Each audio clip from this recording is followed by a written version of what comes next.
Peringatan, animasi ini dibuat dengan tujuan sharing pengalaman pribadi sang pengirim cerita. Dimohon untuk menghargai cerita tanpa menyudutkan beberapa pihak. Selamat menikmati. Sorry nih ya kalau gue curhat di sini.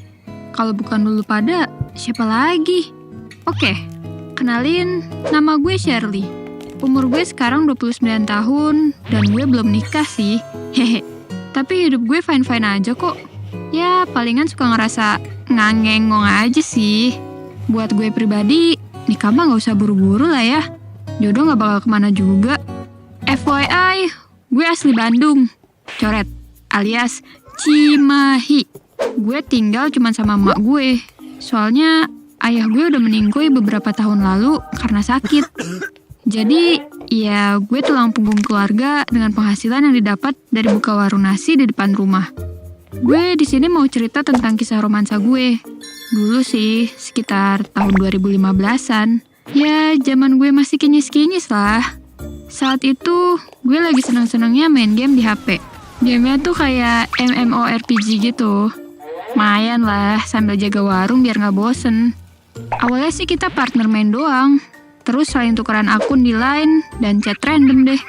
Lama-lama, kayaknya cocok. Dan dia ngajak gue buat pacaran.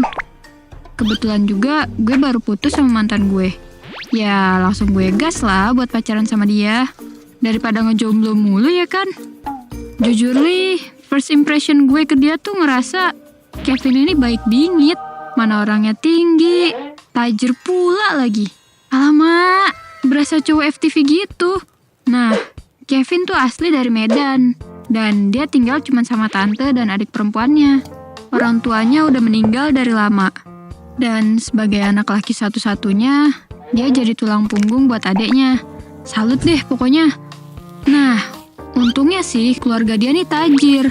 Jadi untuk masalah warisan, gak ada yang rebutan karena ya tantenya juga tajir. Ngapain ngambil hak anak yatim ya kan? Warisan yang dia punya itu dibikin jadi perusahaan sama dia. Jadi, dia adalah seorang CEO muda gitu. Ya, perusahaan startup kecil gitulah. Tapi masih tetap CEO kan? Hubungan kami baik-baik aja. Beberapa bulan sekali, dia terbang dari Medan ke Bandung buat ketemu gue.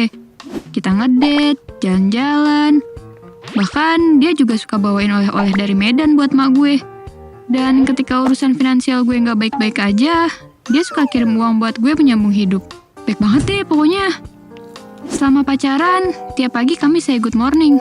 Terus dia ngirim selfie ke gue buat laporan hari ini dia pakai baju apa atau makan apa. Pokoknya kami selalu bertukar kabar. Kadang kalau bajunya terlalu lusuh, gue minta ganti. Abis, kita kan LDR-an. Jadi ya, gue cuma bisa ngomenin lewat chat deh. Kalau gue serumah sama dia mah, udah gue pilihin tuh baju yang bagus buat dia ke kantor.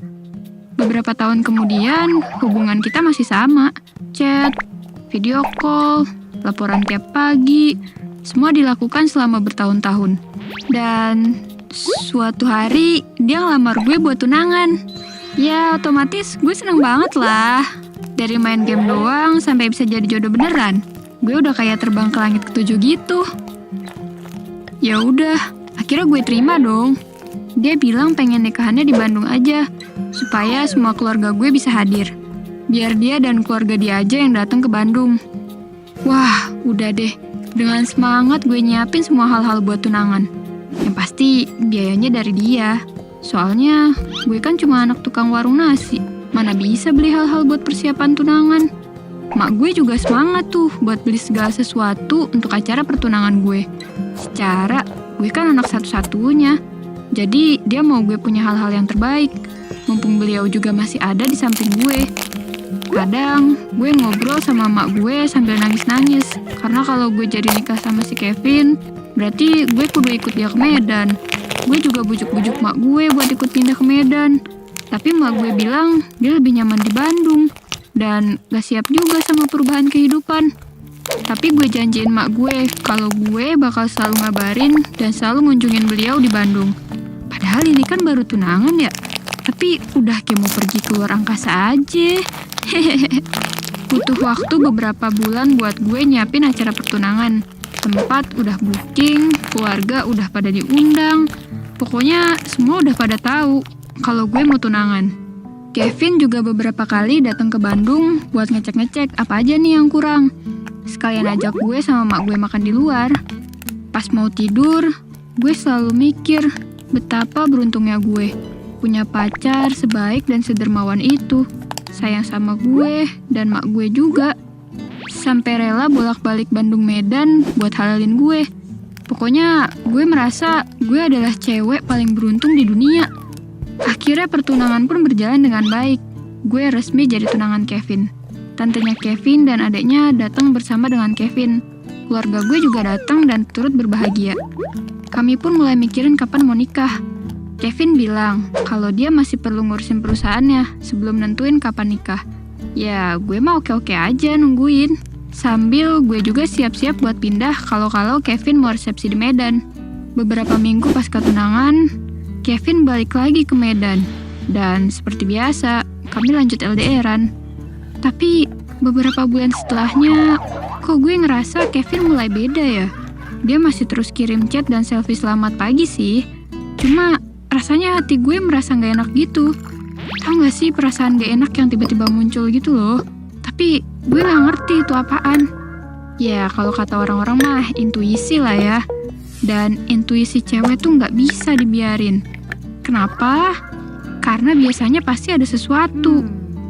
Akhirnya gue chat sama teman gue. Curhat gitu.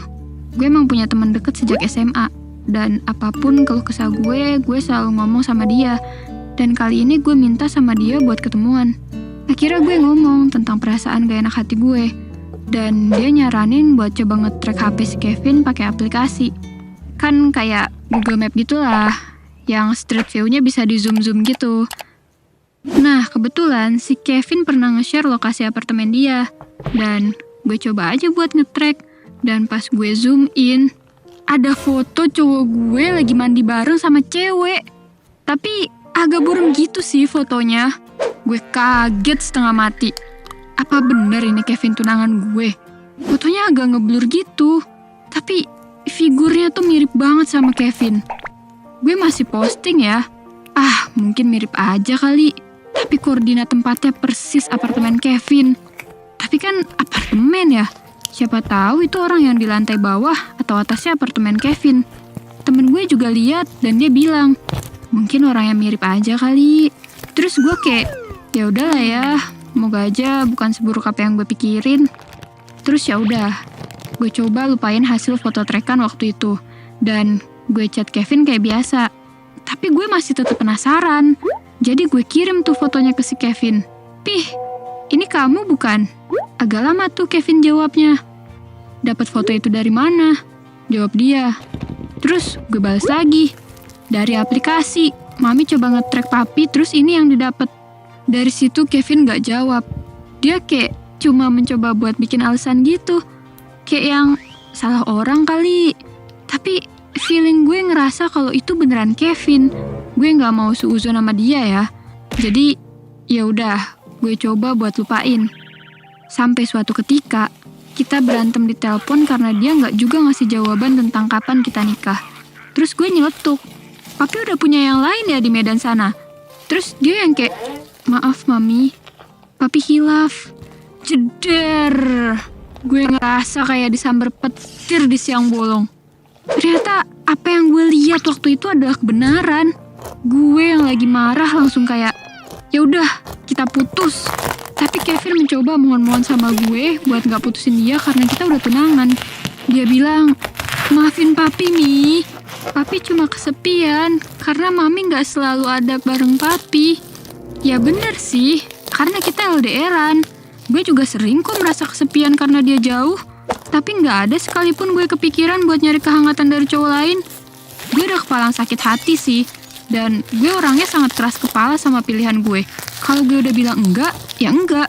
Jadi gue tetap putusin dia. Setelah itu, dia tetap mencoba untuk balikan sama gue. Dia chat dan selfie tiap pagi. Nanyain, mami kabarnya gimana? Udah makan belum? Berasa kayak apa yang diomongin ke gue tempo hari itu gak pernah terjadi sama sekali. Sampai akhirnya gue cukupkan sampai hari itu. Gue blok semua hubungan kontak sama dia, dan gue curhat sama mak gue. Mak gue marah bukan main. Gue nangis jadi-jadinya. Sekecewa itu. 8 tahun gue habisin waktu gue. Berharap akhirnya gue menemukan cinta sejati gue. Ternyata malah kandas gara-gara cowok gue gak tahan dengan rasa kesepian karena LDR. Gue usaha banget buat mencapai kebahagiaan hidup lagi. Gue hangout lagi sama temen-temen gue. Sampai beberapa tahun setelahnya, akhirnya gue dapet cowok baru.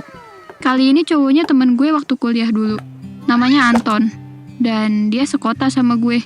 Jadi udah gak ada tuh cerita kesepian-kesepian lagi. Kalau kangen tinggal ngeng buat ketemu. Gue kadang masih kontekan sih sama ade dan tantenya si Kevin. Tapi ya, kita cuma sekedar bertukar kabar aja.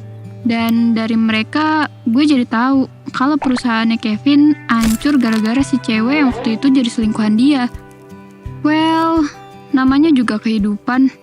Mungkin itu balasan dari Tuhan buat Kevin karena udah berkhianat sama gue. Tapi ya gue sih mencoba untuk gak dendam ya. Toh udah dibalesin sama Tuhan juga. Gue mah fokus sama hidup gue aja. Doain aja bisa cepet nikah ya guys. Dan semoga kali ini gak flop lagi hubungannya. So, buat kalian pejuang LDR, please banget jangan mudah goyah sama orang baru. Ingat, ada hati yang harus lo jaga. Lo LDR ya berarti harus siap komitmen. Sekian dari gue, jangan lupa subscribe channel Gue Punya Cerita. Bye!